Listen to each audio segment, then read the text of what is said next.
make sure your neighbors are okay with the chickens. Some municipalities have set back from neighbors. Some people have really intense, like in Barrington, design standards for what the coops need to look like. A lot of places have very specific rodent control aspects of ordinances, but really it comes down to no roosters, only a certain number of hens, and make sure your neighbors are okay with it.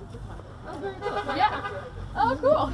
I want really pretty ladies. I want them to lay all different kinds of colors of eggs. I want them to have different personalities, and I want to spend hours watching them in the morning peck around in the yard. So, here are some lovely ladies from North Providence who are temporarily home here.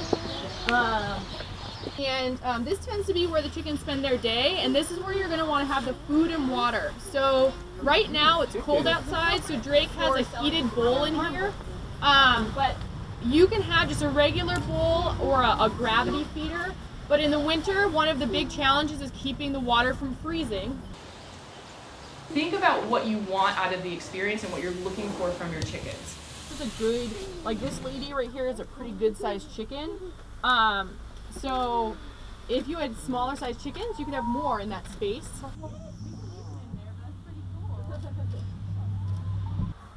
Closing this door, you would do that at night. I found that at this point, some people are really looking for an educational opportunity for their kids. You want to check for some eggs? Is there one in there? You want to get an egg? Do you want to grab one? You want to grab it? That's the egg! The chicken laid the egg! How cool is that? That's so cool!